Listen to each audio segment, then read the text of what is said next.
Israel और Hamas के बीच युद्ध का दायरा अब लेबनान और दूसरे अरब देशों तक फैल सकता है। ये जानकारी कुछ मीडिया रिपोर्ट्स में इसराइल और अमेरिकी अफसरों के हवाले से दी गई थी। दरअसल 8 जनवरी को इजरायली सेना ने दक्षिणी लेबनान पर हमला किया था। इस हमले में हिजबुल्लाह का एक सीनियर लीडर बिसाम हसन ताबिल मारा गया था। बहुत सारे एक्सपर्ट ये कह रहे हैं कि इजराइल हमास का युद्ध अब लेबनान उसके बाद पूरे अरब देशों में भी फैल सकता है। कुछ दिन पहले इजराइल ने लेबनान के राजधानी बेरूत में हमास के डिप्टी लीडर सालेह अल अरूरी को मारने का दावा किया था।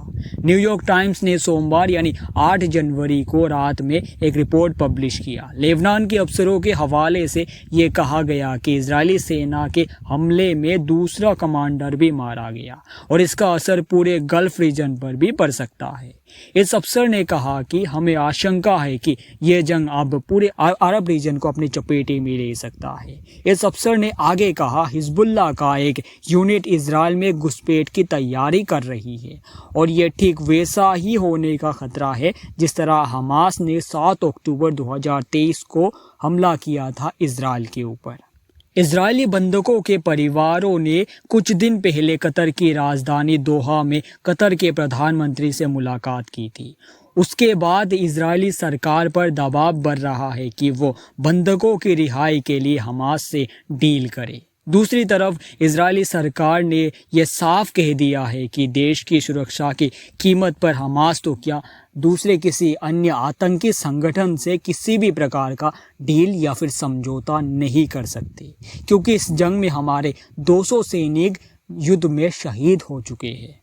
हमास की कैद में अभी भी 129 नागरिक हैं। इनमें से दूसरे देशों के नागरिक भी हैं। माना जा रहा है कि हमास और बाद में हिजबुल्लाह के 2 कमांडर मारे जाने के बाद कभी भी अरब देशों के बीच युद्ध शुरू हो सकता है और यही वजह है एंटनी ब्लिंकन अरब देशों के अलग अलग नेताओं से बातचीत कर रहे हैं।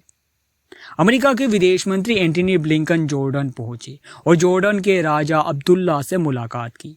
बातचीत के दौरान अब्दुल्ला ने ब्लिंकन से कहा कि अब अमेरिका को इजराइल पर दबाव डालना चाहिए ताकि वो सीज़फायर के लिए तैयार हो जाए।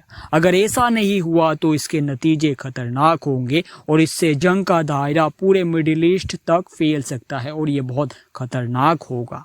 ब्लिंकन जॉर्डन जाने से पहले तुर्की भी गए थे।